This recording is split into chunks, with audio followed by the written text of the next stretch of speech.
பிரியமான சகோதர சகோதரிகளே, கர்த்தராகிய இயேசு கிறிஸ்துவின் நாமத்தினால் உங்கள் அனைவருக்கும் ஸ்தோத்திரம்.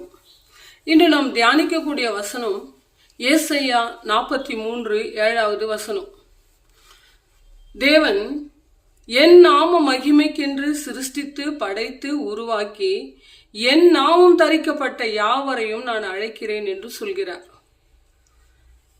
அவர் மண்ணை உருவாக்கி படைத்து சிருஷ்டித்து அவர் ஜீவ சுவாசத்தை ஊதி மனிதர்களாய் நம்மை படைத்து இந்த பூமிக்கு அனுப்பியிருக்கிறார் என்றால் அவர் நாம மகிமைக்காக என்றுதான் நாம் இதை உணர்ந்து கொள்ள முடியும், புரிந்து கொள்ள முடியும். இதை நமக்கு வெளிப்படுத்தும் வண்ணமாய் எபேசியர் 1:12 பார்ப்போமானால், அவருடைய ஆலோசனைக்கு தக்கதாக எல்லாவற்றையும் நடப்பிக்கின்ற அவருடைய தீர்மானத்தின்படி அவருக்குள் நம்மை முன்குறித்திருக்கிறார் என்று.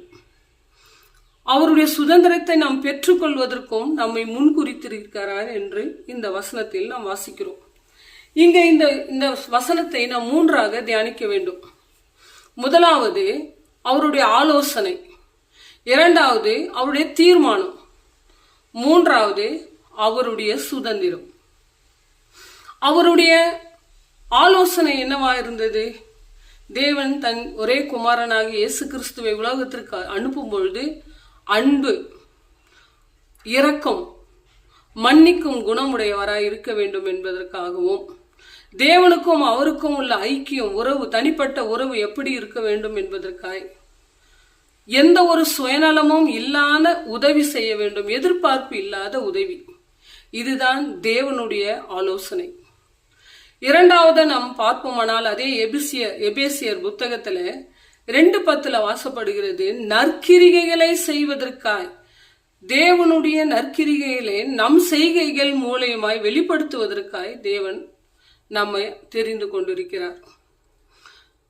எப்படி என்றால், தேவன் நம் போதிப்பதின் மூலியமாய், கற்பிப்பதின் மூலியமாய், குணமாக்குவதின் மூலியமாய் நாம் தேவன் நற்கிரிகைகளை செய்கிறோம். இப்படி நம் நற்கிரிகைகளை செய்யும் பொழுது நம்மை குறித்து நாம் தேவ நாம மகிமைப்படும்படி நம்மில் தேவன் வெளிப்படுவார். அப்பொழுது நம்மை குறித்து மாத்திரமல்ல, தேவனை குறித்து சாட்சி சொல்லக்கூடியவர்கள் இந்த பூமியில அதிகம் பெருகுவார்கள். ஏனென்றால் நம்மளுடைய நற்கிரிகைகள் அவர்களை நற்கிரிகைகளின் மூலமாய் தேவன் மகிமைப்பட்டு விடுவார். அதற்காக தான் அது அவருடைய தீர்மானமாய் இருந்தது. மூன்றாவதாக நாம் பார்ப்போமானால் அவருடைய சுதந்திரம். நம்ம இந்த உலகத்திலே எல்லா பெற்றோர்களும் தன் பிள்ளைகளுக்காக எல்லாவற்றையும் சுதந்திரம் அவரவர்கள் குடும்பத்தில் வைத்திருக்கிறோம். அதே போலதான் நம்மளும் அவருடைய பிள்ளைகளா இருக்கிறபடியால் அவருடைய சுதந்திரம் நம்மளுக்கு பெற்றுக்கொள்ளுவதற்காக தான் நம்மளை தெரிந்து கொண்டார் என்று நம்ம வாசிக்கிறோம். எபேசியர் 1:12 அங்க என்ன சொல்லப்பட்டிருக்கிறது என்றால், நாம் அவரை ஏற்றுக்கொள்ளும் பொழுது, அவரில் நாம் அன்பு கூறும் பொழுது பாவங்களிலிருந்து நாம் விடுதலை பெறும் ஒரு சுதந்திரம் பெறுகிறோம். இந்த உலகத்தின் பாவத்தை மேற்கொள்ளும் சுதந்திரத்தையும் நாம் பெற்றுக்கொள்கிறோம். தேவ கிருபையினால் இரக்கம் பெறும் சுதந்திரத்தை நாம் பெறுகிறோம். நாம் அடுத்ததாக பார்ப்போமானால் புத்திர சுவிகார பாக்கியம் பெறும் சுதந்திரத்தையும் பெற்றிருக்கிறோம். அதை எல்லாவற்றும் காட்டிலும் நித்திய ஜீவனை சுதந்திரிக்கும் சுதந்திரத்தை நாம் பெற்றிருக்கிறோம். இதுதான் தேவன் நம்மில் மகிமைப்படும்படி நம்மளை அழைத்திருக்கிறார். நம்ம ஏசாயா 43:21 வசனத்தில் பார்ப்போமானால், எனக்கென்று என் ஜனங்களை நான் தெரிந்து கொண்டேன், என்னை மகிமைப்படுத்துவதற்காக என்று சொல்கிறார்.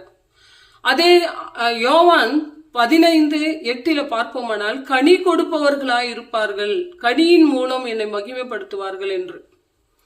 அதே நாம் சங்கீதம் 50:23 பார்ப்போமானால், செவ்வையான வழிகளை தெரிந்து கொண்டு நற்கிரிகைகளை செய்து அவர்கள் செயல்களில் வெளிப்படும் பொழுது தேவ நாமம் மகிமைப்படும் என்று.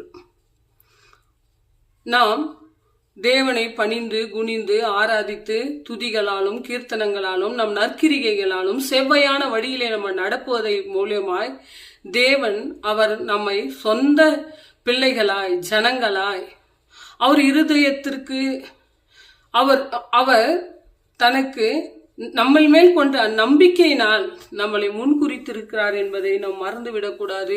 பிரியமான சகோதர சகோதரிகளை, நாம் ஒரு உதாரணமாக எடுத்துக்கொள்வோமானால், நம் பாதையில நடக்கும் பொழுது அந்த பாதை கரடு முரடாக இருந்தால் அவைகளில் கற்கள், முற்கள், அங்கே காணக்கூடிய கல்லு, முள் எல்லாவற்றையும் எடுத்து அகற்றி போட்டுவிட்டு அந்த வழியை சமப்படுத்தினால் மாத்திரம் அதில் நம்ம நடக்க முடியுமே தவிர வேற வழியில் நம்மளால் நடக்க முடியாது. அதே போலதான் இயேசு கிறிஸ்துவுக்குள் ஜீவிக்கிற நாம், இயேசு கிறிஸ்துவுக்குள் வாழ்கிற நாம், அவருக்குள் வாழ்கிற நாம், நம்மில் இருக்கும் வேண்டாத தேவன் எவைகளெல்லாம் பாவங்கள் என்று சொல்கிறாரோ, தேவன் எவைகளெல்லாம் தேவனுக்கு கோபமூட்டும் காரியங்கள் என்று சொல்கிறாரோ, அவைகளெல்லாம் விட்டு அகற்றி நம் பரிசுத்த பாதையில நம்மை சுத்திகரித்து கொண்டு நாம் சுதந்திரம், நமக்கு கொடுக்கப்பட்ட நித்திய ஜீவனை பெற்றுக்கொள்வதற்காய் நாம் பரிசுத்த வாழ்க்கையை வாழ ஒரு நாளும், இந்த உலகம் எப்படி மாறி போனாலும் சரி, என்ன நடந்தாலும் சரி,